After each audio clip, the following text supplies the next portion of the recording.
Welcome to Superior Code. I named the podcast this because it comes from my favorite video game, Mass Effect, and here's the clip that it's from. Why were you trying to contact me? You oppose the heretics, those that took the old machines as gods.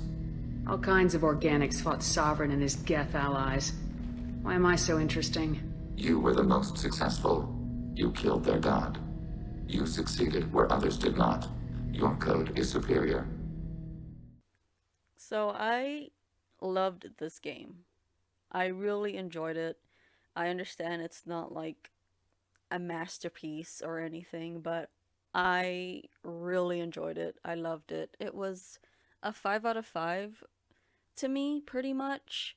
Like, I understand people who cannot look past the glitches, the way they were sneaky about like not showing how it really looks on PS4.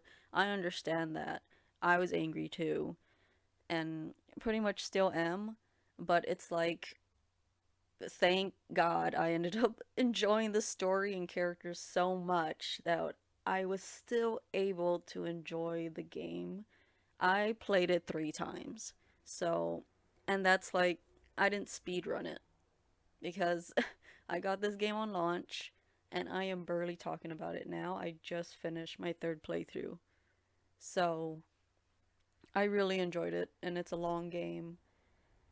If you do everything, and I'm one of those people that does, I do every single side mission before going to the main story. I'm a completionist. So, that's how much I love the game. Um, So yeah, I'm just gonna talk about it in full spoiler and everything. So I also want to say that I know nothing about the Cyberpunk universe, only anything that's like in this game. So I know that there's like a Cyberpunk Red and Cyberpunk 2020 tabletop game, but I don't know those. Like I don't know. So there's some stuff in the game where I don't know if it's being too dramatic or if it's being faithful to the universe. So, like, there's just some stuff that just seems like so outdated. Like if it was like right now, it'd be like stuff in the 80s or 70s. But their 2020 is like way futuristic than our 2020. But there's like Carrie's hair when he's younger looks like he's from the 70s. This is just and then like why do they have physical albums for their music? There's just some stuff that doesn't make sense to me, and I don't know if that's just the game or if it's being faithful. um and the fact that Johnny's world is he's 50 years older than V, but the city didn't really look that different. um it just really didn't look that different. So I don't know if like in that universe the world kind of evolves slower compared like in their 2020 they're already in a cyberpunk world. How much more cyberpunk can it get? So it's like probably just a little bit changes because even like 50 years later they're still saying the same slang. He says Delta, let's Delta and stuff like that, and like Choom and like V saying the same words. So it's like they speak the same slang 50 years later. And yeah, so that's just a little nitpick, but I've played it 3 times, so I'm sucked into this game world, and I noticed that stuff where it's like we didn't even speak the same stuff in like in real life. We don't even speak the same slang 10 or 20 years ago. There's like memes that are considered so old if it's older than 5 years. So I would have just liked a little bit more thought put into the way the character spoke. Maybe V saying like, "Oh, nobody says that anymore," or Johnny saying like, "What? What did you call me?" or "What's that? What's a gonk?" And I don't know, just stuff to make it feel a little bit more real, because that goes a long way to feeling connected to it. I don't know. So, on to the things that I love about it, because I could nitpick it all day. It just means that I love it so much that I want it to be better than what it is, but nothing will ever be perfect. So, what I love about this game is usually a game that is like this hyped. It's usually about like saving the world or the galaxy or the universe or stopping this big evil threat or saving a bunch of lives, being a war hero. Um, but it's not that at all, really. The biggest threat in the game is this organization, this corporation, um, and you're basically stopping it out of a selfish reason because you are dying. You could kind of get away with, like, oh, but to Johnny, it's the bigger picture. He just doesn't. He explains that it's bigger than that. But you're playing V. You're not playing Johnny. You get to control him a little bit, but ultimately he made his choices. He chose to be a terrorist. You are just like a small time punk, right? You're this rookie and you're in over your head. You just want to get rich quick. You didn't go after this corporation because it's so evil and you care so much about people. No, you did it because you wanted to be rich with your friend Jackie. Um, so that's what I like about the game. I like how it's selfish. You're playing a selfish character, but also a very unlucky character. Lucky, unlucky.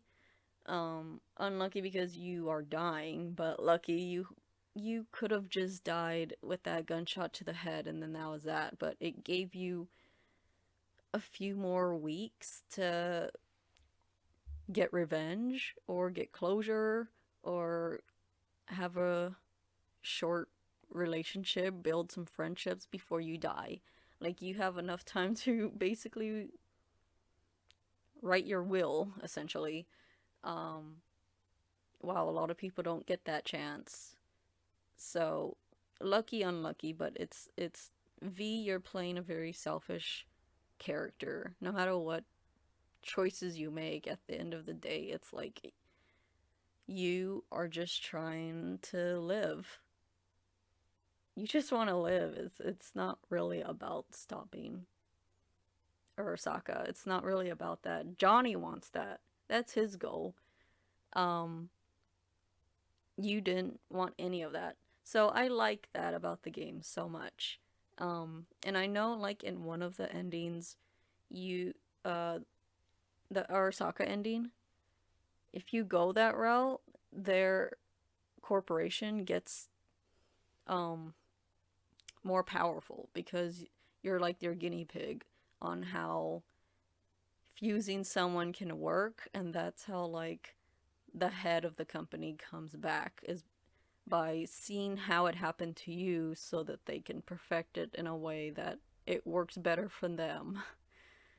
Um, and everyone, there's like protesters against that and stuff like that. So you could, I don't know. I still don't see it as saving the world. And I still don't see that as like, oh, the world is ruined because now this corporation can save people's souls, even though they're not souls, they're just AIs. They're fake versions of the real person. Um, I just like how more complicated this story plot is compared to others where it's just like my favorite game is Mass Effect 3, and that's just a simple we gotta save the galaxy. We're going to war, and not that simple is bad because obviously not. I love it. It's my favorite game, but it is simple, And not that if this game did have a simple thing like that would have made it bad, it wouldn't have.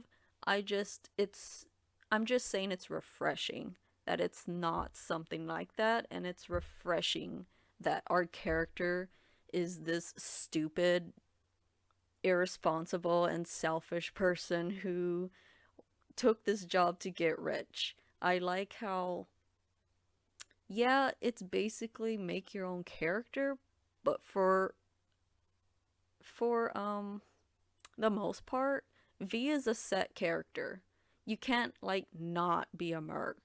You are a merc. You can not like try and get rich and go after get the relic. You will do that. You cannot like be afraid to die. V is always like troubled by it, even if you don't pick the option. Um, there's a set dialogue that's always them just angry that they're dying. Either scared or angry, depending on what you pick. And yeah, it they hate that what they hate what's happening to them. So they are a set character. Their goal is to survive this somehow. Um, Even with like the suicide endings, I I still feel that V is selfish. No matter what, V is a selfish person. That doesn't make them a bad person, and it makes them more real and complicated, and I love that. This is what I love about it. So I know all the like the selfish word is very negative, but as a story and for drama, it's a good thing for me. I love it. I love when a game doesn't just let you play as a goody goody. So, which is why my favorite shepherd is Renegade. And I just love that. I love when games do that, and I love that Cyberpunk doesn't give you a choice. Your V is selfish in some shape or form, whether you like it or not, and I like that. So, that being said, the the story was what hooked me, the characters weren't. So I immediately liked Johnny because I went into this game not like being hyped for it, but also I did the same thing I did with The Last of Us 2, which I did not see any trailers for it. I didn't see any sneak peek, any gameplay, nothing. I didn't read anything about the story or anything, so I was totally surprised by it. I already knew just by seeing a little bit of Cyberpunk the first time that I was gonna buy this game. So I'm already convinced I'm gonna buy it. Why would I look more into it? I wanted to be totally surprised, and I'm so glad I did because I had no idea that Johnny was gonna be this AI in my head. I had no idea that Jackie was gonna die. I had no idea what kind of person V was gonna be. So after I played the game, I watched the trailers for it, and it's just so weird. I've never seen a game spoil their own opening before. You totally get spoiled that Jackie dies. So I'm so glad I didn't see that. Um, but with that, I will say my first playthrough, I didn't really give a shit about Jackie, like at all. I feel like he's the kind of character that's overused of like the overtly friendly Mexican guy that wants to be your friend and is kind of funny and laid back and carefree, and it's just I don't know, kind of overused. And I was playing my first playthrough, I was playing as the most serious V, so he was annoying to me. Um, it's like I didn't really care about his death as well. I thought it was so over dramatic. Like I just didn't care about him, but I had no choice. V cares. No matter what, V cares about him. So I didn't like that at first, but my second and third playthrough, it actually made me care about him.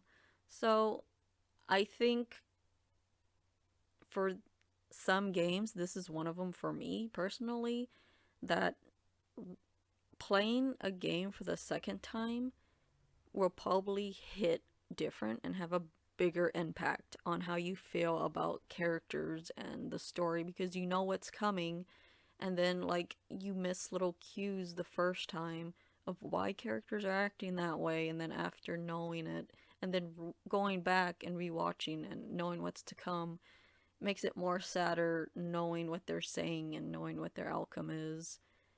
Because your first playthrough, you kind of forget the conversations you had with them before they died or before something happens, before a fallout, whatever. So replaying it really helps to see if you actually like it or not, or if it's good writing or not to you. Um, so yeah, I think the game did a good job the second time, or like me playing it again, the game does a good job of making you care because you already know what's gonna happen to Jackie, and knowing more who he was, and then like the first playthrough I went to his funeral, and that whole thing I just didn't care. But my second playthrough, knowing the funeral is about to come, I cared about him. Um, so yeah, I just wanted to say that about Jackie. His character was a little bit. It took a long time for it to grow on me because he just reminded me of Vega from Mass Effect 3, which is another exactly the same character as Jackie. Exactly the same character. Same everything. So it just seemed like another cliche, but maybe it was like a little Easter egg to that. Maybe because this game like takes a lot of inspiration and Easter egg from other sci-fi series and stuff, and I'll get more into that later. But I've just seen like it could just be me being so obsessed with Mass Effect, but I've seen so many stuff that reminded me of Mass Effect and thinking, oh, did they get inspiration from this? It's a little Easter egg. Afterlife bar, Queen of Afterlife, come on. So, yeah, I enjoy that. I know other people would see it as like a knockoff or stealing or whatever or eye rolly, but I liked it. I liked the red and blue pill, little stuff like that. That was just references to this is a cyberpunk world, sci-fi. It's sci-fi, and it's like it's showing that it's a big fan of other sci-fi. It's like showing you that the people who made this game for the hoping like the people who made this game had fun making it and had fun putting in the little references and putting in the similarities. So I enjoy seeing stuff that remind me of other sci-fi. Especially there was just a lot of stuff that reminded me of Mass Effect. And I will say that I kind of wish V could have had more best friends or chosen a best friend, but based on which opening you get. Because I really felt like the street kid and the nomad person, like the way they meet Jackie is so forced. Like I feel like their friendship is just so forced compared to the corpo one. They have already known each other. Like it starts off like with him calling her and saying if she's okay, and then they're gonna meet up. Like they've already been friends for a while. So I felt like Jackie and V being friends made more sense in the corpo opening. And the other openings, it just felt way too forced. Like, here's this guy you just met, and his mom's totally okay with you moving in and living with them. Uh, okay. I just think the mother is, would be more okay in the corporal one, knowing that they've you've known each other for longer. Um, so it would have been kind of cool if Pan Am would have been that friend to be your best friend that in one of the openings, like maybe the street kid one or the nomad one. I don't know. I don't know. Maybe the nomad one because it's like it did say she left her family in order to be in Night City for a little bit and then she eventually went back. But it would have been cool if like you both left together and her family was yours in the beginning and it cuz I don't really care about her family. Like Saul is hot and that's about it. That's the only reason why I care about him, but I played it 3 times and I just can't care about Mitch and the other ones. I care, like, the closest one I care about is Saul. Her and Saul's the only one I care about. I don't care about Mitch or the others, like, at all. After my 3 playthroughs, just nope. Um, so I think it would have helped if they were your family, if you picked Nomad and she was your best friend and yeah, you just meet Jackie from being a merc or something. Like they could have fit it in, obviously, like why it just seems a little cheap in that regard of what's the point of having 3 openings if it's not really going to have much impact other than dialogue options. So, yeah, I just would have been cool if you got different best friends based on the different openings you picked because um there was like a Otama game or a dating sim game that I was playing that did that. You got a different best friend based on the room theme you picked. But yeah, there's games that do that where that best friend in that dating sim game is with you throughout the whole game and the other two just don't exist at all based on that. So it would have been cool if like one playthrough Jackie exists as your best friend and Pan Am is just someone you meet later or and then if you pick Nomad, Pan Am is your best friend and Jackie only exists in the background somewhere. So if they could have made it fit like that, I think it would have been worth it. Especially like after beating it, I don't know if it's true, but I've seen some people saying that this game was going to be a lot longer, but because so many people complained about The Witcher 3 being so long that they shortened it.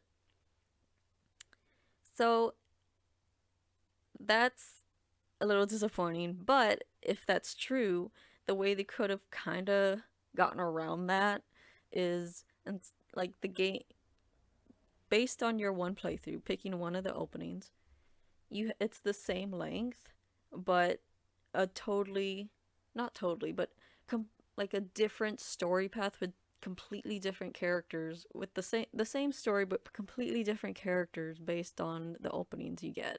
So maybe one of the openings you just never meet Vic or Misty. Maybe you meet a completely different set of characters that help you as a doctor. Maybe you just stay with the doctor that's with Pan Am or something. I don't know because they have their own Ripper doc.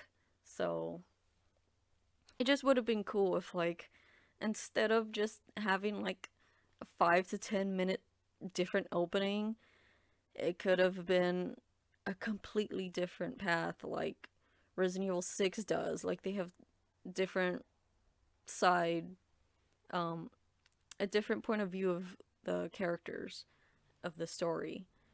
That could have been something they done.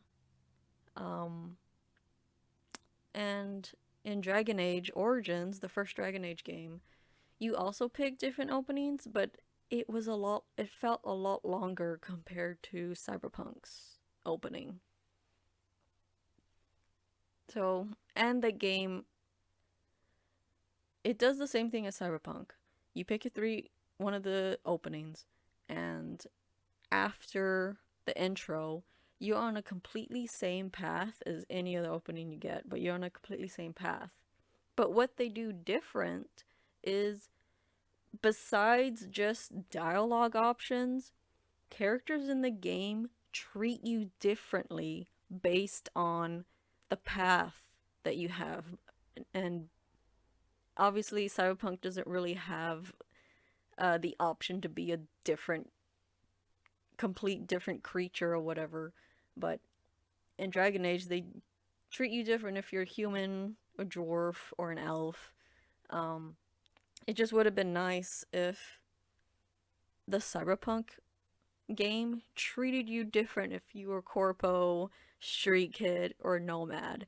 It would have been so interesting playing as a Nomad because they would have been treated the worst. They're kind of looked down upon, um, for the most part, and it just would have been really, really interesting if they put more work into that. Like, instead of like making the whole story as long as The Witcher 3, just make it seem short. If someone's just gonna play the game once, that it would just seem as short as it is.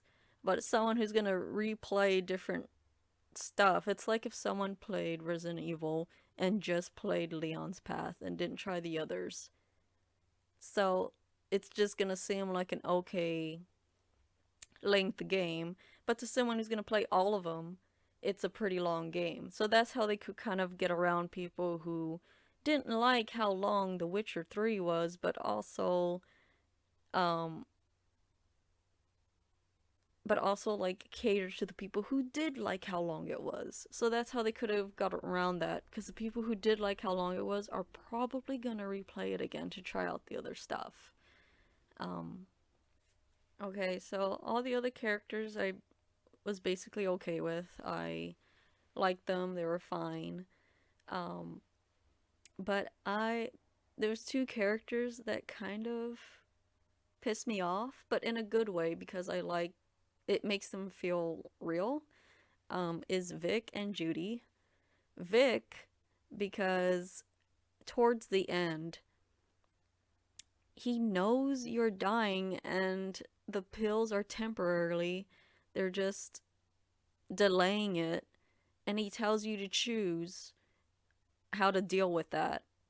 There's no cure, so obviously he's like giving you the option to die slowly or die quickly, and you gotta do it. You gotta make the decision now before your body chooses for you, basically. And he gets so angry if you kill yourself, and he's the one who gave you the gun. He gave you the gun, and I just feel it's so he's so in the wrong to be angry. It should have been a sad ending. It should he should have been angry with himself, and it wasn't. He was angry with V. He's the one who put the gun there. He could have just had the gun not be an option.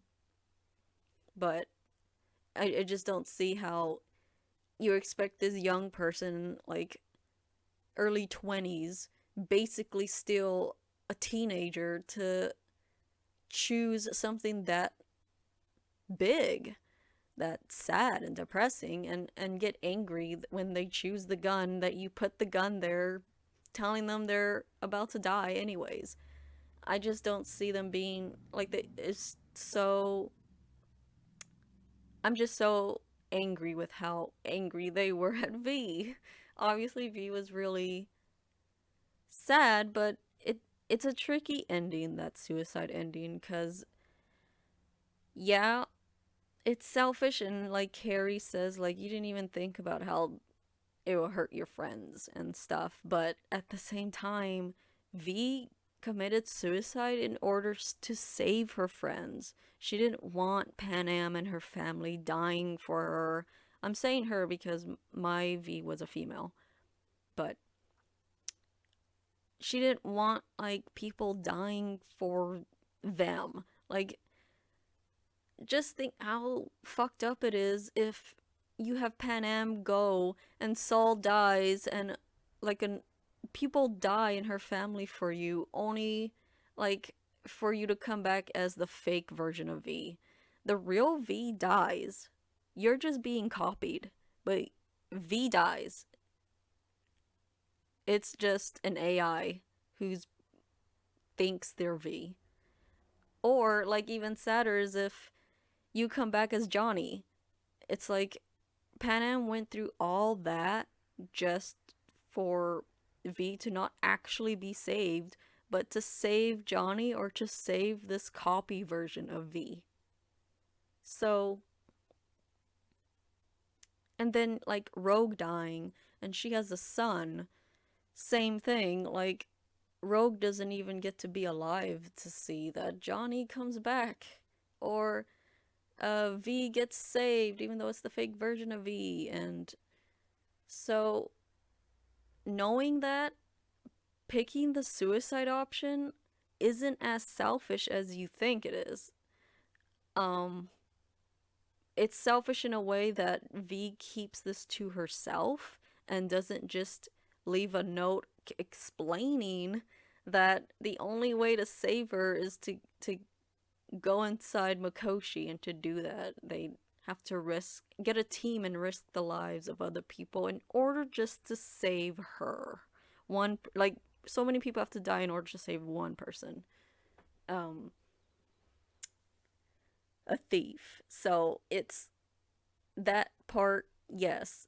Suicide is selfish, but in this game it was the least selfish ending option, because and I like how tragic it is of like her friends don't know that she chose the better choice so that they don't have to die for her. They don't know that. And that's like, I like that. I like that gray area of like tragedy. And yeah. So anyways, that was, I went off, but I don't like that Vic gets angry at V. And it seems weird that when you choose to let the copy version of V live on into the real V's body, um, he leaves you a voicemail saying like, "Where you at? Like, come get the checkup," and like as if there's a cure when he tells you from the start when you wake up that there is none. So I don't understand why he's angry. Like, I just think it's unjustified that he gets mad at V for choosing to die early.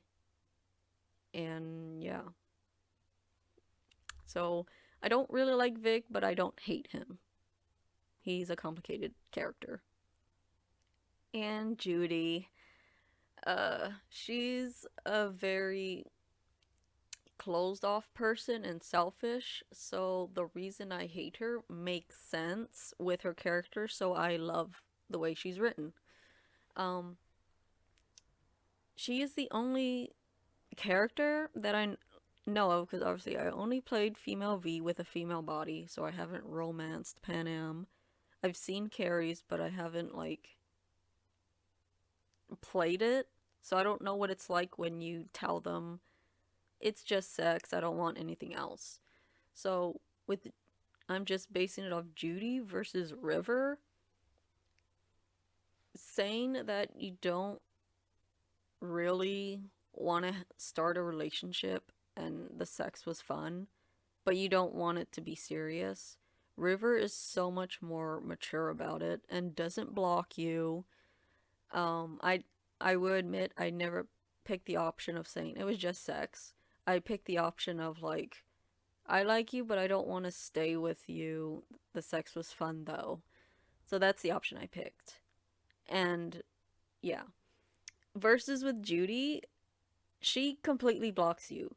They're like picking like, oh, I don't want to be in a relationship, and then picking the nicest option of like, wait, that just came out wrong. There's no other option other than okay, bye, or wait, like let's talk about this. She will block you no matter what saying that.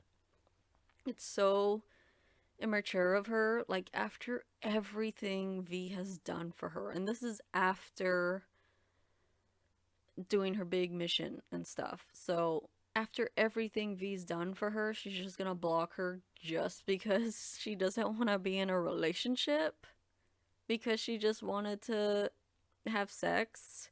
Like, it's not really an asshole thing unless you pick the asshole dialogue option, then it would have made sense for her to block her.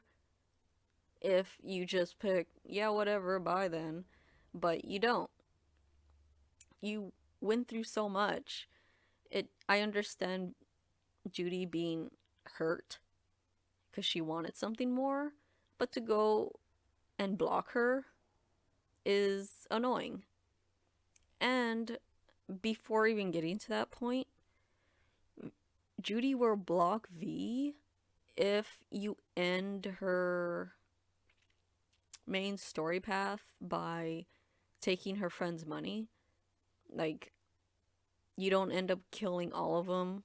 You put her friend in charge of Clouds, and at the end, her friend wants to thank you by giving you money for like a thank you for making this happen, for siding with me. Judy will get angry if you take the money and block you after that. It's like, you went through all that though. Like, you can be angry, but still see that, okay, this person did an asshole thing of taking the money, but they're not completely, like, they're not a bad person if she still did so much for you. So, I don't like Judy, but I like the way she's written. It makes sense. She's closed off. She doesn't have much friends, and she's hurt. She lost her best friend. And then you come along that she's hoping to like, and you do this to her. So it makes sense, but it's like a fun hate, a fun character to hate. Her, I hate. I don't like her. Vic, I was angry with, but I don't hate him. But her, I hate Judy, but I care about her. Like, her voicemail, voice messages, um, towards V and looking for her, and like, if you romance Judy and you don't come back, you let Johnny have your body, she is so worried and like, just call me, I'm worried. And like, the same with River, he'll be like, I went to every hospital in town and can't find you. It's just, this game does a good job at making the characters really care about V if they're being ghosted. So I do like that. And like, it was so heartbreaking with the suicide ending and Judy calls you to talk to you. And after everything she went through with Evelyn, yeah, I the voice actor was so good. The dialogue is so good at like being heartbreaking. I loved it. So I really want to expand on why I like that so much. I really love like bittersweet, tragic, fucked up, dramatic endings or stories and stuff like that where it makes sense. Not for shock value, but just like, it makes me care about the character more, what the characters more, if I replay it knowing how tragic it can be. So, I know it's unpopular, but I really liked the Arasaka ending. It's not my favorite, but I really liked how it had like a Black Mirror episode feel to it. I loved it. It it's the saddest. It's the worst ending, but not worst as in bad writing ending. It's worst as in, this is hell. This is the most torturous thing you could do to V. So, but I loved the Black Mirror feel to it. I loved how sad it was. I loved how it seemed like those phone calls that V makes like all the characters just like she just really wants someone to talk to. She's so confused, doesn't really know how much time has passed, and people are just like, "Oh, hey V, I'm kind of busy right now. Can't really talk right now. I'll see you later. I'll see you in a bit." And it kind of makes you wonder, is this all a dream, or is this Arasaka to be pretending to be your friends that's not really them? Like you're just talking to, yeah, like it's just a fake. Um and they're keeping you here hostage as prisoner. Um so as like a guinea pig, so many tests that just seem so dumb, and they're not telling you anything. They're not telling you how the tests are helping. I loved that. I loved the feel of that, and I loved how you get the option to go crazy in anger or just completely broken and continue to do as the person instructs. Um yeah, I loved it. I loved guessing what's going on. Like, how is this gonna end? She keeps having nightmares. She still hears Johnny's voice. Is he really gone, or is there a part of him still in there? Um, yeah, I loved the conversation with Johnny in the Arasaka ending. Because obviously Alt isn't around, and you don't really get the option of choosing for Johnny to take over. So the conversation is basically about how all of Johnny's bad characteristics has consumed V, and he's like, I've consumed all the good parts of you, and you consumed all the bad parts of me. You like brag about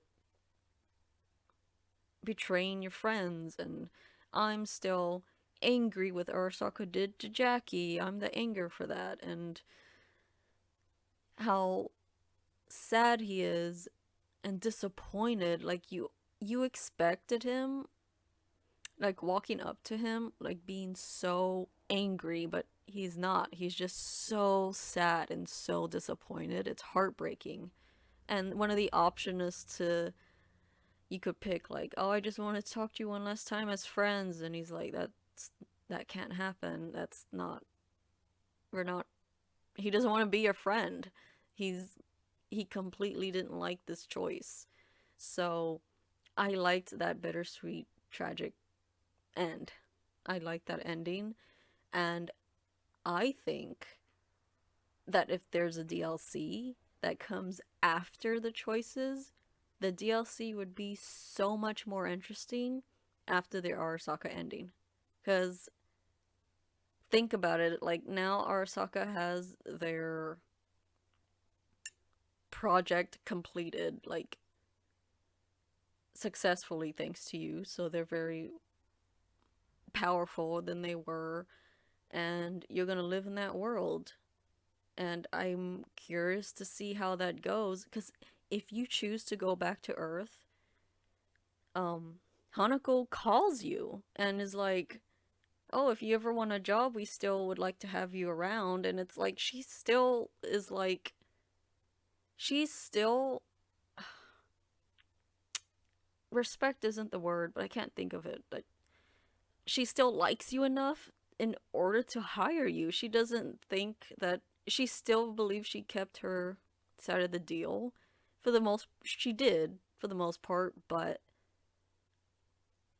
I just don't see anything justifying keeping V there and not letting her leave for so long that it takes one of the two characters to come and talk to you about it. And it's like, why can't this nurse or doctor or scientist or whatever tell V what's happening?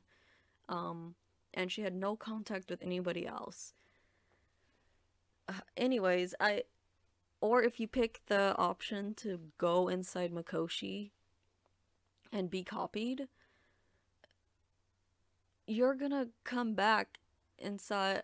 Like, if they put you into a new body, it's gonna be a superior body, like an android body or something, for you to come back in. It's it's gonna be so interesting for that DLC. Like, I'm so interested in it. And the fact that if you choose to go back to Earth, that's the most real V, isn't it? Because in the other endings, when Alt like copies your brain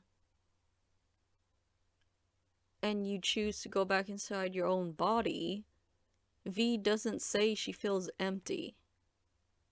She doesn't say she just feels nothing. But in the Arasaka one, she does, so they do it differently. They do the procedure differently to where she feels nothing. She feels empty. So I'm thinking, is that really V and not a copy version of her? So it's like the other ones, it's obviously a copy. But in the Osaka one, I don't know if like they still copied her but took a lot of Johnny out to where she feels nothing, or if they just didn't copy her whatsoever and they just like cut Johnny Johnny's part out, and that kind of that ruined her personality a bit more than it would have with Alt. But it's like with Alt, V dies. Like she is the organic V is completely gone, and it's this copy version. With Arasaka, I'm wondering if there is zero copy version of V. Zero. It's just the real V and taking out delicately, like taking out like the relic from her head was a little bit more damaging, but it's like the pros and cons. The pros is it's the real V, it's not a copy version of her, it's actually her, but the con is she doesn't feel anything anymore because the relic's gone. Versus the other one, V is completely gone. It's the fake version of V, but she has all of her feelings and all of her memories and everything. It's still there. She can still feel this. At least the fake version can still feel everything. So it's interesting, and I liked that it's not really answered. I like that. I love this so much. So if you kind of felt a bit sad that the real V dies anyway, I feel like there's hope in the Arasaka one if you wanted the physical, organic, real human V, no copy, but real human V to live. You would have to pick Arasaka and then choose to go to Earth. Because choosing to be in Makoshi, you're just choosing the copy version. But it's like you're choosing the damaged copy version by that point. So, yeah, so there's like a little hint of light at the end of the tunnel for V if you pick Arasaka is choose to go back to Earth. And maybe in the DLC there'll be like an option to save V because people are speculating that there might be a way to save V in both the ending where you go to space and the ending where you drive off with Pan Am. And they talk about seeing someone who might be able to help. So maybe when you go to Earth, there'll be some way for V to be able to live more than just 6 months, and it's the real V. It's not the copied version. So I feel like the Arasaka ending can be worth it with DLC. So I'm so excited for that. That would be so interesting if like just the DLC alone changes everyone's mind and actually likes the Arasaka ending because it'll be worth it with the DLC. So, let's talk about Johnny's character. Um his violent introduction to V really made me scared of him, which I think was intentional, but I wish there was an option for V to say she was scared or worried about it. because she was just angry. And I get that she's a more tough character. But I really hate when games let you be male or female, but it kind of seems like they're catering towards most players being male. So I feel like Johnny's character should have treated female V a bit different. Not totally, but a bit different. A little bit more delicate because it's borderline looks like an abuser, right? A woman beater. And I know it's tricky because it's like his own body as well. Like he's controlling, it's like he's punching himself no matter what gender you are. So it's tricky. He's not straight up that. And but there is an option you can do that he like violently grabs Alt. Like he violently grabs her. So it's like maybe he is a little bit that, but I don't know. That could just be me looking too deep, but that's also me looking at it from a female's perspective.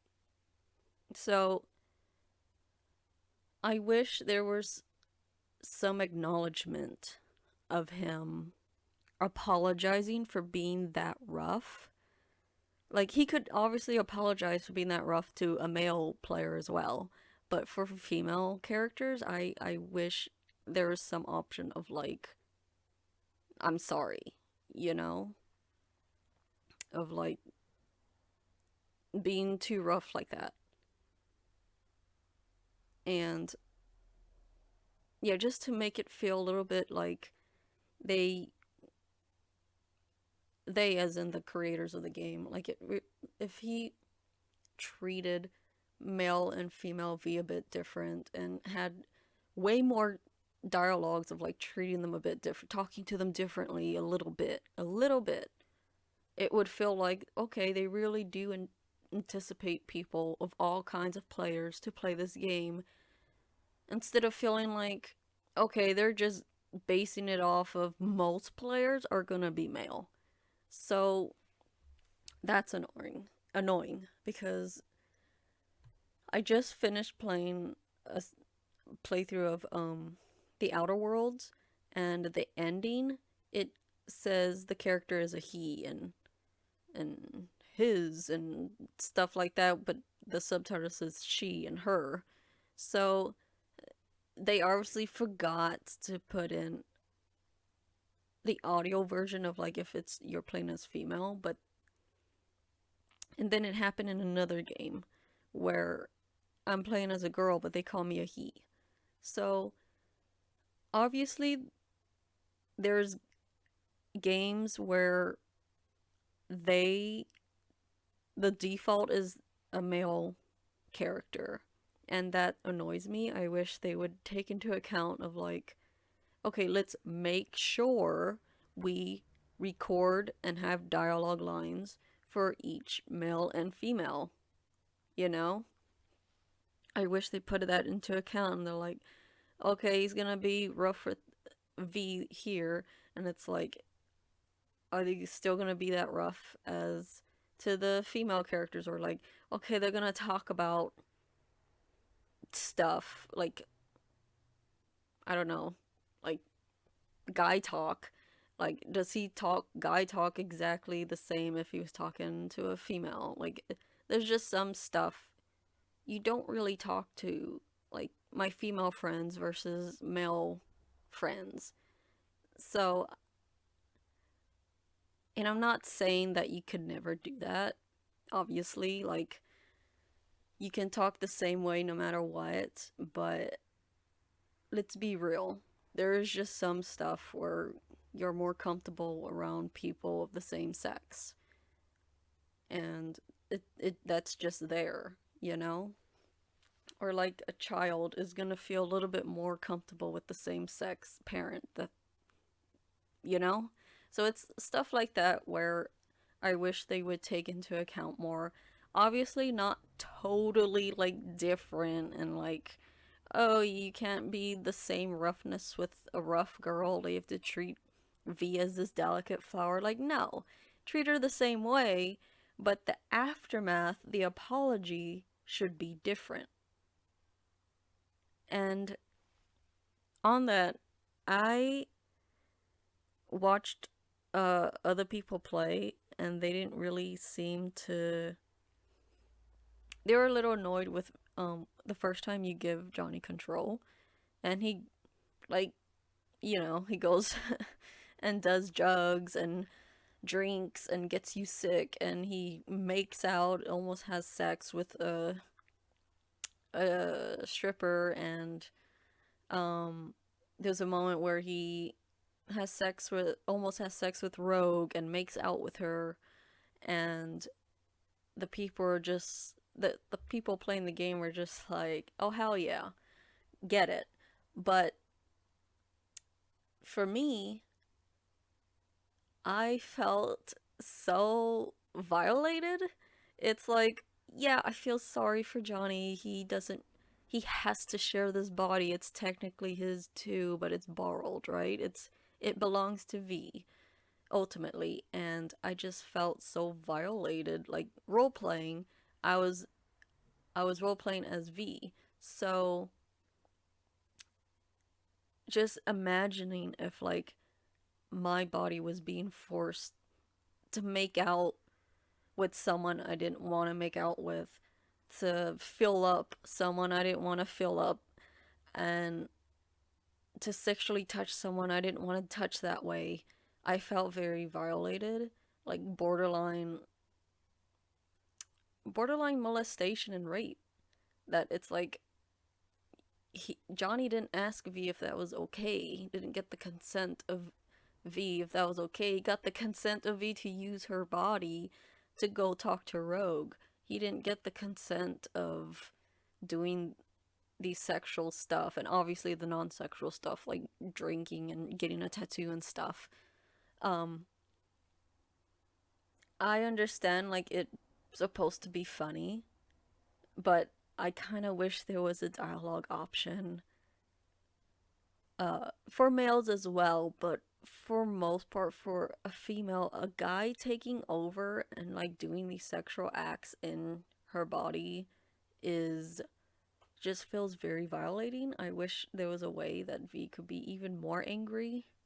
Um but I did appreciate the dialogue where they go to his grave or burial or whatever, and you get to say like, no, you fucked this up too. Like you fucked up this relationship as well. Like I trusted you and you betrayed that. And I like that he was like, can you give me another chance? Like I like that, but I just don't like how vague it was. I wish I can pick the dialogue option that pinpoints that she feels violated. Not like, oh, I'm so angry because I'm puking up these drugs and alcohol. Like, yeah, that's bad too, but I was more pissed about him making out in my body. Even with Rogue, like, not the date on the card, because you could choose to not have that happen, but if you choose to give Johnny your body at one of the endings to go at Rogue, they make out whether you like it or not. And it's kind of unclear if they have sex, because after they make out, he wakes up on her couch. So it's unclear if they had sex or not. I'm kind of hoping they didn't because wouldn't he have woken up on her bed? So I don't know. For me, I wish that the game would be like Dragon Age. Dragon Age treats the character different and has different dialogues based on if you're a mage or not. And I would have liked that option if you're a male or female. Treated you a little bit different. So, or like get the option of like if you're a male and the same stuff that bothers a female would also bother you, you get the option to speak up about that. So, yeah, I just wish the game have done that a little bit more with how much it was like so like patting itself on the back with like you can pick to have a different body but still be choose to be female, or you can have a female body but choose to like a feminine body but choose to be a male. Like it was like patting itself on the back about that by being trans friendly and stuff like that, even though there wasn't really any trans characters, just two. Like I I just feel like in the world of this futuristic world, they should have been so common. So, and none of them is like a love interest either. So, I don't know. I just wanted a little bit more. It doesn't like put the rating down in the game for me. It's just I was expecting I like when I choose to be a female in the game and the game acknowledges that I'm a female in a positive way too. I don't expect like characters catcalling me and stuff like that. I don't want that. But acknowledging what I am, basically, instead of just treating me like I picked a male option. That I don't like that. I don't like feeling like I the game just treated like you have a male option, but yeah. So anyways, about Johnny's character, he started off rough and the road was bumpy, and I don't expect woke characters right out the bat or anything. So I do like that he's one of those men that look down on like sex work and stuff like that, and it's just the sex work of like Clouds, the dolls, versus the sex work on like Jig Jig Street, I think it was called. He was okay with that. He just doesn't. He's uncomfortable with the dolls. Um, but when I say I'm appreciative of that, like I like that, is it makes him feel real. I don't really like when shows, series kind of pander towards feminists expecting cookies and like a pat on the back for being woke. So I appreciate problematic characters just as long as the series isn't problematic. Like it's acknowledging that Johnny is an asshole. It's not glorifying him, for that. He's a bad guy. So I like that. It makes it feel real. And I like his transformation into a softer person. I really, really, and like my favorite ending is the ending of Johnny getting the body. I love it. I love how V has turned him into a good person. I love it. I love that Johnny quits smoking. He quits violence. He's not gonna use a gun really anymore. Um, he, you get that dialogue option if Rogue dies and you have her gun. He's like, I used to do this, but I'm not gonna do it anymore. And um, when the kid is smoking, he takes the cigarette away. He's like, no, that's bad for your body. Um, and he's just so thankful for V. So like he's always so happy with no matter what, he's happy. But I will say it doesn't really make sense because I've got the percentage of um under 75% and the percentage of 75%, and 75% is like you guys are best friends, you're best buds, you love each other. But under that percentage, like around 60 or 50 or whatever, it's like you're just tolerating one another. And if you choose to be so like as Johnny and you're like, nah, fuck you, like I don't care what you want, I'm taking the body. He and then you get the ending of Johnny just being still a better person and he's just so thankful for V when it's like V didn't make that choice. So that's the part of the writing I feel like they need to fix with the patch or something to where there is an ending of Johnny being guilty he took it. He doesn't have to straight up be an asshole and like, ha ha ha, I got this body, now I'm gonna do whatever the fuck I want and continue to go to bars and have sex with women and stuff like that. He could totally just be like, I'm happy to be alive, but also feels a little guilty that he took the body away. But he still gave up smoking. He's still gonna treat the body with respect to not poison it or make it die faster. He's gonna take care of it even though he took it. Like there's an option to take it without V wanting to do that. So besides that, that's like the only biggest plot hole that I can see. There's another plot hole, one where you connect Alt to help you kill all those guys. For some reason, she doesn't kill Smasher. Like, she can kill all those people, but she can't, like, send mechs and robots and stuff like that to help you fight this guy. That's another plot hole. So, those are the two biggest ones that I can think of that stood out. But yeah, besides that, I loved the endings. I loved how everything ended up.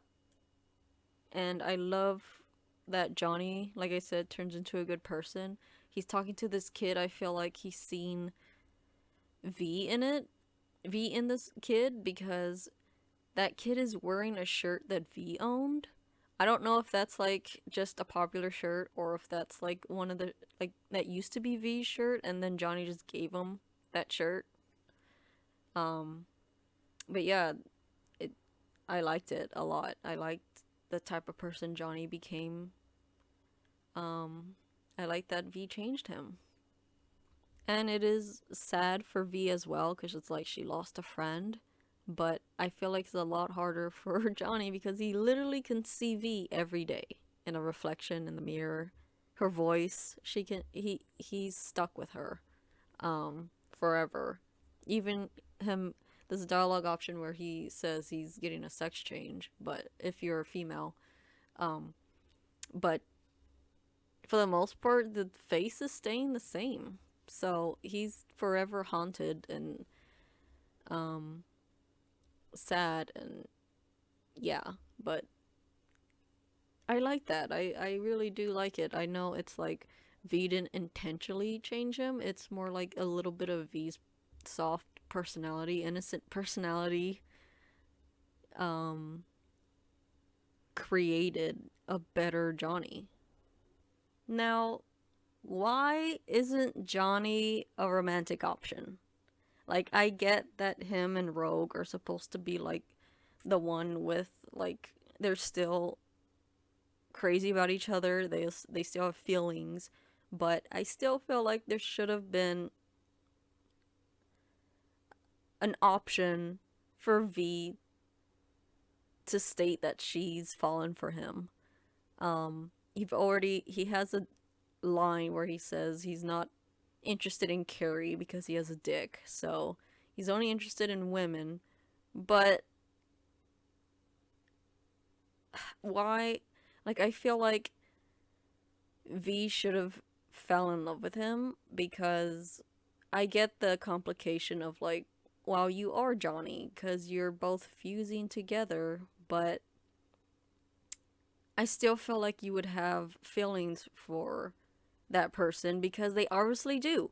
They become friends. He has that quote of like, when you talk to him, he says, feels like I'm missing something, something really important, but then I realize you're there, always were, and this stupid wave of relief washes over me and like says like after the concert and you're close with him, V's like, I thought this concert was important to you, and he answers it was, but not more important than you. And yeah, it's just like, okay, how is he not romanceable? But you, like, how can he not be someone you can fall in love with, but he can be someone you can become best friends with? Like, it should have been another option to, make it romantic. Because it's like either you can romance him or you can't even be friends with him at all. It just doesn't make sense to be able to become friends with someone but not fall in love with.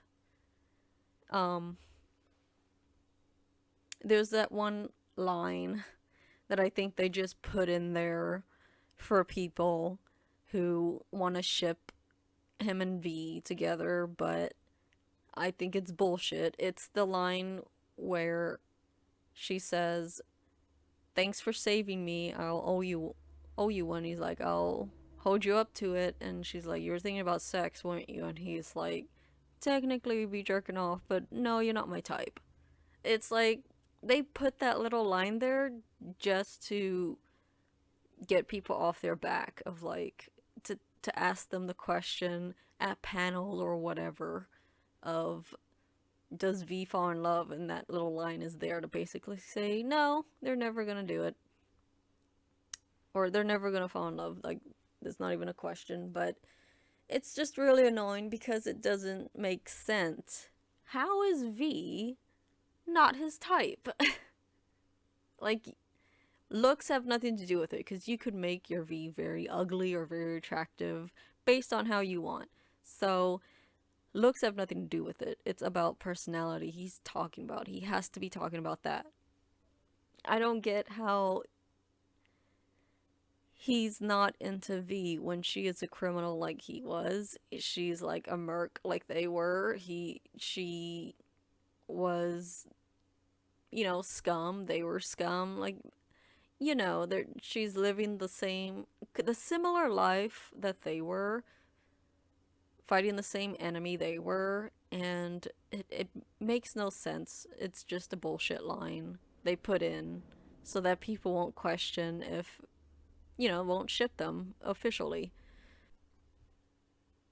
I think it would have been better if he would have said, "You're too young for him," or something, because she's like her early 20s. And it's not really clear how old he is when he dies, but I don't know. I know that kind of doesn't make sense of her being too young when she's legal, but it's the only thing I could see if, like, he's like in his 40s or something, or 30s, and then she's like barely out of college age, and that's the only thing I can think of they could have done to be like, or just say like, no, he's into someone else. But even then, he was like flirting with the stripper, so, and he cheated on Rogue. So it could have totally worked with him still being in love with Rogue and have feelings for Alt, and also develop feelings for V. It could have worked. I would have liked that. Even if, like, the romance would have not even started or just ended tragedy, it still would have been an exciting ride, um, of flirting and stuff. And yeah, it just would have been really sexy if they put that into the game of her basically masturbating, of like the version of him showing up, so it's not just her sitting there, but um it didn't have to show anything, because even like the the sex scenes they had in was still awkward. I would have preferred it fade to black and then fade after the aftermath of it.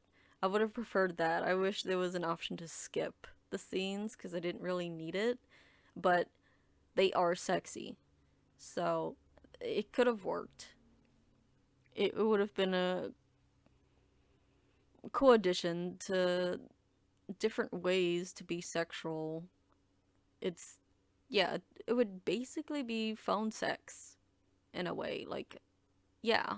So it could have worked. I feel like maybe they didn't make him romanceable because of the person voicing them. Maybe if it wasn't such a famous person voicing Johnny, they would have made him romanceable. I don't know if maybe he was too uncomfortable for that, or they were too uncomfortable to have lines like that, or it was just too much work and would have made it longer. But I don't know. I just feel like it was a wasted opportunity. It would have been a fun relationship to explore, because obviously it's different. You're talking to a voice, so it's basically phone sex. It would have been a fun thing to have in the game, and it would have made the endings a little bit more sad as well. Um, yeah, I it would have been great if they did that. It's a wasted opportunity.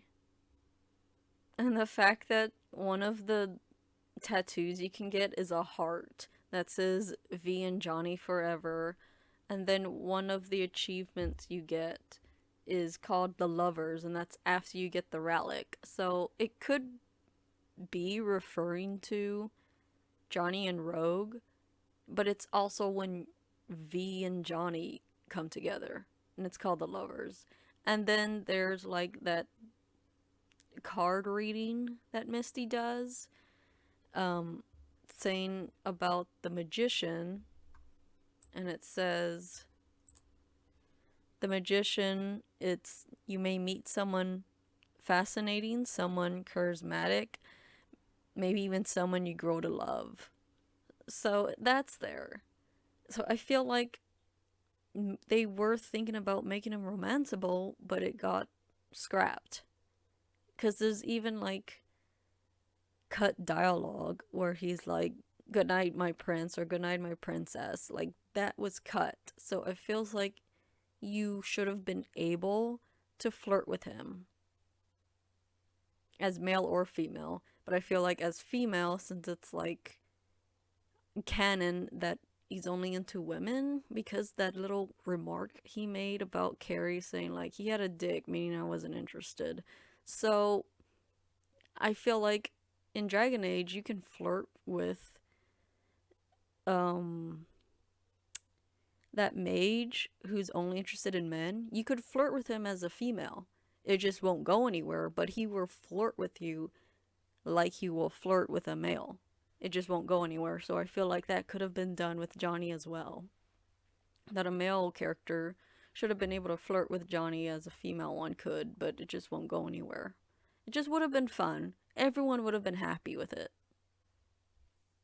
So moving on, but still on Johnny's character, I like the little the subtleties of like Johnny knowing what he is. Like, that's not Johnny.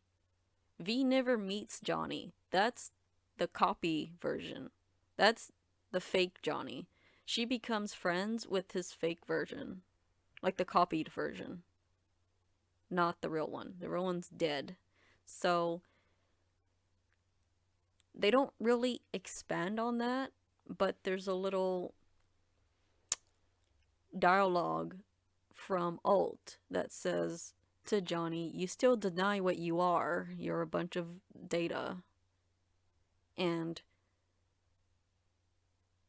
um just Johnny caring about AI. He cares about Delamain's different personality parts becoming self-aware and being loose, and you have the option to delete them all or fuse them with Delamain, and Johnny is so against of them being destroyed. He rather them be fused or be freed. And he feels so sorry for them because he's like, they might be living things. Like, don't kill them. They're living things and they don't want to be shackled anymore. They don't want to be destroyed. And he cares about Brendan. Like, Johnny has input in the description of the quests. Like every quest, like at first it's in Jackie's voice, then it switches to Johnny's voice. So Johnny talks about Brendan in the quest, saying like he cares about him and like if he's actually self-aware, we should go rescue him basically. Um so I like the little subtleties of that, like Johnny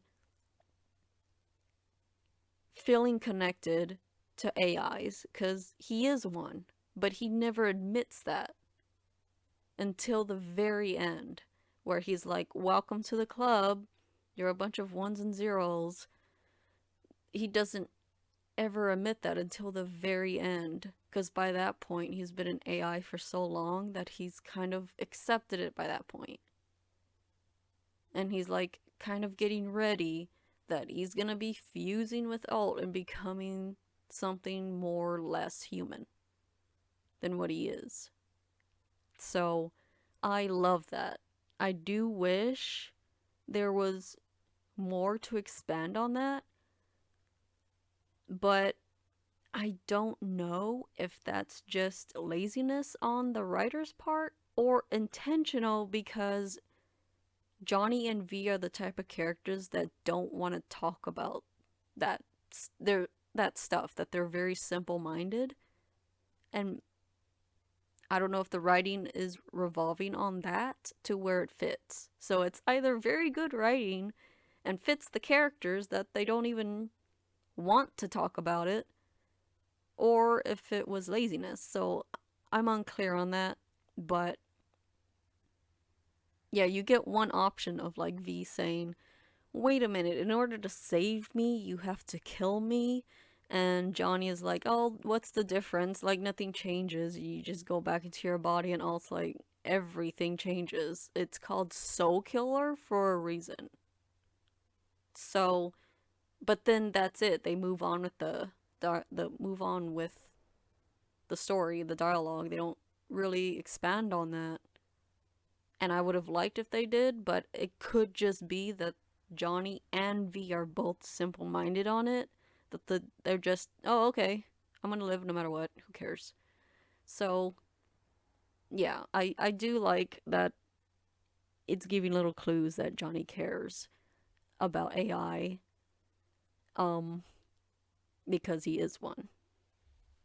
So now to talk about like the similarities and references or Easter eggs, stuff inspired by other series that I've seen in this game, starting with Mass Effect, because that list is longer that I have. Um, Mr. Blue Eyes. Come on, that's like such an exact reference to Elusive Man from Mass Effect. And him being the mysterious benefactor is obviously a callback to Andromeda, that there's a mysterious benefactor, and in Cyberpunk they fused it with being Elusive Man or Mr. Blue Eyes, and even the way he's dressed. I loved it. I really really loved that. Like that ending is my favorite one. Is the one where V goes to space. I loved that one. It was just so exciting and more hyped for like the DLC after that, because that's like what everyone's thinking of, that the DLC might be for that ending, because it's the most exciting ending. You're the legend. V made it. And V dying in that in space, or like it looks like a malfunction happened, or it looks like something's happening, right? It looks like V's dying in space like Shepard did. Like Shepard started um the smoke coming out of Shepard's spacesuit and stuff kind of seemed the same way it was doing for V, so I loved that. Um, and then obviously Afterlife being a bar and like Rogue being the queen of Afterlife, like Arya's the queen in Mass Effect, so I loved that. Um, and I know people were saying like they were bringing up Borderlands, the Telltale version of like, oh, the story of like an AI being in your head by an aggressive guy has already been done, but I don't care that it's already been done. It's still a different story. Like, there's so many stories about saving the world that's been done, but other stories still do it, and it could still be good. It's so hard to be totally, totally, totally original. So I don't care because I enjoyed this and I enjoyed Borderlands. So it doesn't mean like, oh, another series did it first, so no other series can do it. No, it doesn't matter what's first. It just matter which you enjoyed, and I enjoyed both. And to be honest, I didn't even think about Borderlands. I thought about Sam from Andromeda being in Ryder's head and how it's risky for them to separate, like it's risky for V and Johnny to separate. So that's it felt more like a reference to that, but it could have well been a reference to Borderlands as well, especially like the blue hologram of Johnny is like the blue hologram of Handsome Jack. So I've I love that. I like these little Easter eggs of and similarities because it's like of other games we loved, and I love that. I don't see it like it's already been done. Nah, to me, I'm excited when I see that it shows that they're a fan of other stuff as well, and I love that. And the the black wall or the cyberspace reminded me of the Geth consensus from Mass Effect, like the way that looked. I loved it. I loved how it could change based on how their human mind made it look, because that's how Legion talked about. It's like they don't need bodies, but Shepard doesn't even need a body being in here, but she kind of needs it for stability and to understand the place that she's in, basically. So I liked that. That it remind like it could just be me being so obsessed with Mass Effect, but I feel like they seen that from Mass Effect and implicated that in their cyberspace in Cyberpunk. And then obviously I mentioned Vega. It reminds me of Jackie. The nomads or like the Quarians to me, like they're good at fixing old stuff and making it last, and it's all about the family, and it seemed like that for me, even though that's like it's so broad. I could say that about other groups and other shows, but like I said, I'm obsessed with Mass Effect, so I immediately thought of the Quarians.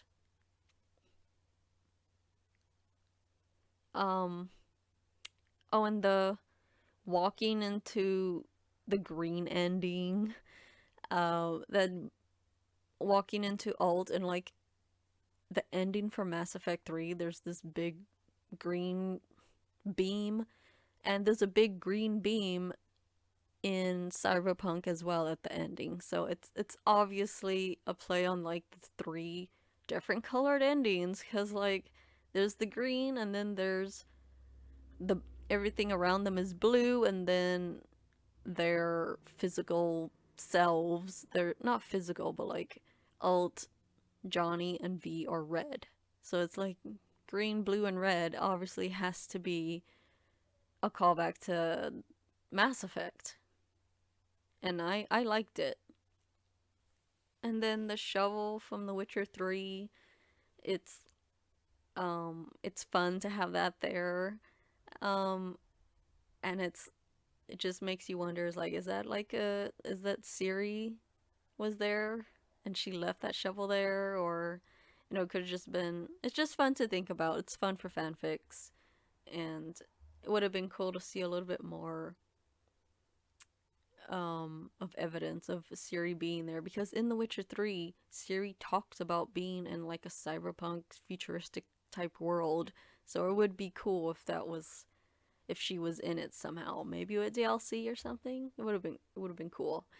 And then obviously the Portal reference was in it. Like it was like straight up like audio dialogue from the game and um in this one. So I really enjoyed it. It was so fun hearing and V talking to Gladys. It was fun. And the control ending for Mass Effect totally reminds me of V fusing with Alt and becoming something greater. Like Shepard becomes something greater and becomes this powerful AI. So V's becoming a powerful AI as well. Um and yeah, that control ending is my favorite. Hearing Shepard become greater is amazing. Eternal. Infinite. Immortal. The woman I was used these words. But only now do I truly understand them. And only now do I comprehend the full potential of her decision. Through her death, I was created. Through my birth, her thoughts are freed. They guide me now. Give me reason. Direction. It's another reason to love the ending where you decide to let Johnny live on and give him the body, because I like the fact that V becomes something greater, because not everyone gets that experience. Obviously, it's the fake V, but yeah, there's just a version of V out there becoming something great and digital, and I just like the thought of like maybe she'll try to contact Johnny in a DLC or something through the internet or an email, a text, or whatever, or vice versa. If like Johnny's the one that fused with Alt, if like in a DLC Johnny tries to contact V through the internet or something, maybe Netwatch and knows that V's an ally, the closest ally they have to the humans, so it would be very interesting to hear like a more non-human Johnny trying to contact her, like how Johnny had to experience a non-human Alt. He had to talk to that. So it would be very interesting for V to hear a emotionless Johnny and vice versa, Johnny hearing an emotionless V. So I wanted to end it by saying that I really enjoyed this story and V and Johnny's journey, even though it did feel short. But with all of the side quests and everything, it's a fine game. And knowing that there's DLC to come, it's a fine game. As a standalone, I don't really want their story to continue, like into a trilogy, because then it'll kind of destroy the impact of the first game, wondering if there's a way to save V or Johnny. And it's like, well, obviously one of them lives because there's two more games if it's a trilogy. So I like it as a standalone game. And if there is like a sequel to Cyberpunk, the video game, then it'll be completely different characters like the Dragon Age series. And there'll be little references to like Johnny and V. Well, just V. Not a lot of people know that Johnny came back. So yeah, it'll be nice like that. I unless they surprise me and make it good, that yay, Johnny and V are back for a second whole game, but I think DLC would be enough. I'm okay with their story ending here. And I wanted to talk about other games that are kind of in the same theme as this one.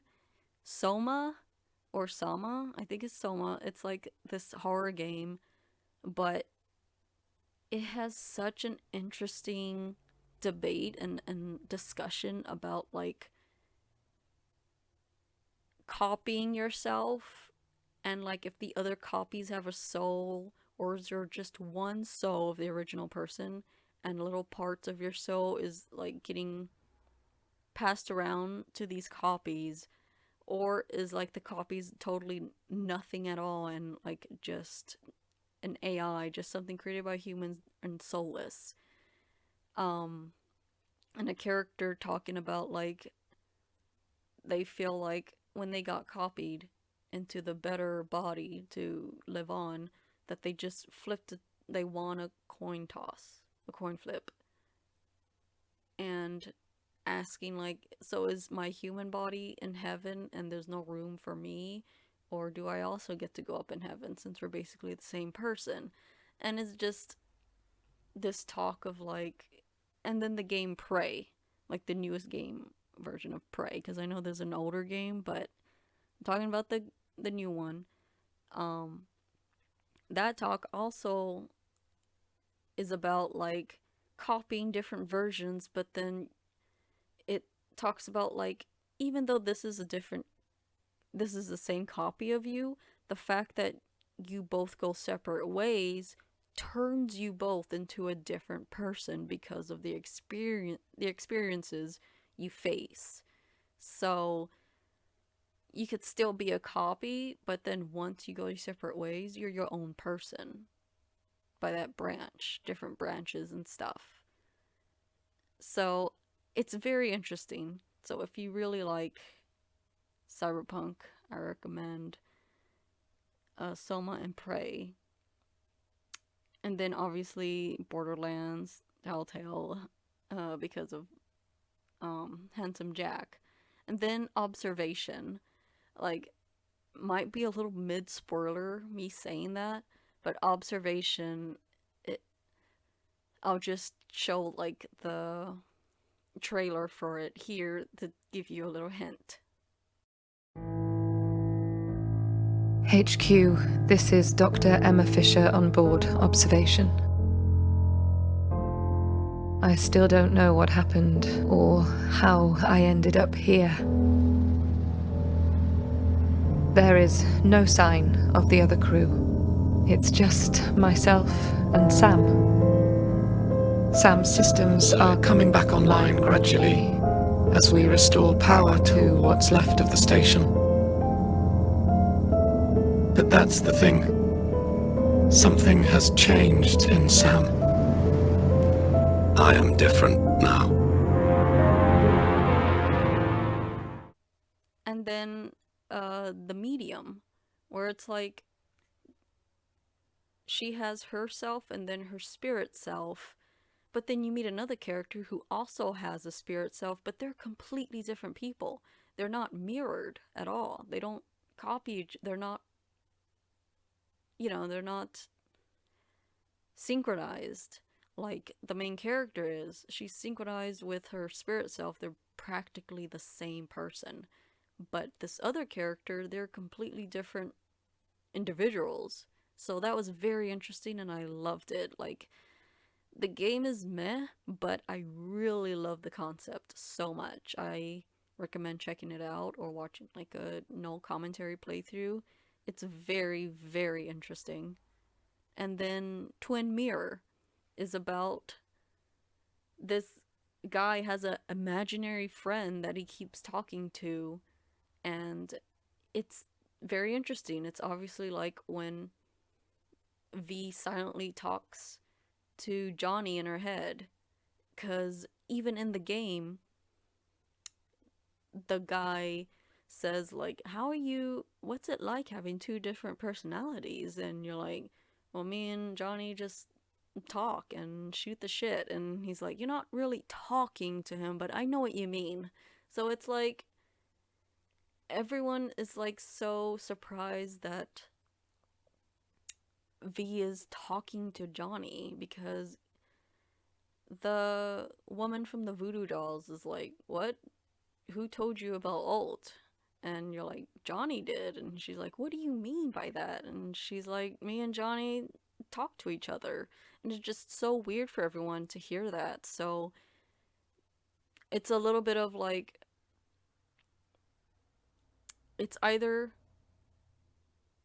she's going a little crazy. I don't want to use that word, but to simplify it, V's going a little crazy that she has two split personalities, but she's talking to it like it's a two different individuals. Or if they really are individuals, but everyone is just treating them like that's different and weird. You like the guy is like you're not actually talking to him, but I get what you're saying. So I it could be that of like it being imaginary because she knows that she's seen the memories of Johnny, so she's just imagining Johnny like making his body visible so that they could talk like normal. But they don't have to do that. There's a lot of instances where she just talks to him and he's just a voice. Like he doesn't even bother showing up physically. He's just a voice. So that's how Twin Mirror is as well. Like so I recommend checking that out. That's also a story that's like meh, but the mystery is interesting enough. And then there's Fear 3, which is also kind of like that's a little bit more supernatural, which is something I would like more sci-fi to explore the spiritual side of their world. You do have Misty, and then there's that quest where you talk about God. I would have liked if it expanded on that a bit more of, and then there's this monk that you keep seeing and you don't really know if it's uh, a scam or if it's real and it's actually mystical. So I like little hints of supernatural. So that's why I put in Fear 3 because that's straight up, it's just straight up, it's a ghost. But it's fun to think about Johnny being a little supernatural because it did seem like V was special in this game because like I said, like people are confused by what she means that she talks to Johnny, and the fact that Judy can her hear Johnny, and then V can hear Judy's memories, and it's like, didn't Judy do this so much? Like, how is this the first time this is happening to her? So it's like, is it V? Is she just special? Um, and the fact that V gets a system malfunction after saving that woman in the tub. So she gets a system malfunction before the relic comes into her life. So it's just making me wonder if V is also special and like this trope of like the main character is the chosen one, but in a unique way of, or not a unique, but a subtle way of showing it. So I like that. Yeah, I guess that's all I have to say. Like I said, I don't really know much about the Cyberpunk universe world from the tabletop games because I still want to learn about who Dr. Paradox is because he mentions V by name in that loading screen. And but I can't find him in the game or look him up or anything. So I'm wondering if that's going to be a DLC, and I would like to learn more about like why AIs are called demons. And it's like apparently AIs already exist in this world, but they created their own little space. So I'm excited for I'm not really interested in like learning about Cyberpunk Red or Cyberpunk 2020, but I would be open to learning about them if that type of information is put into like the DLC or the codex in an update or something. So, yeah, I really enjoyed this game and yeah, thanks for listening.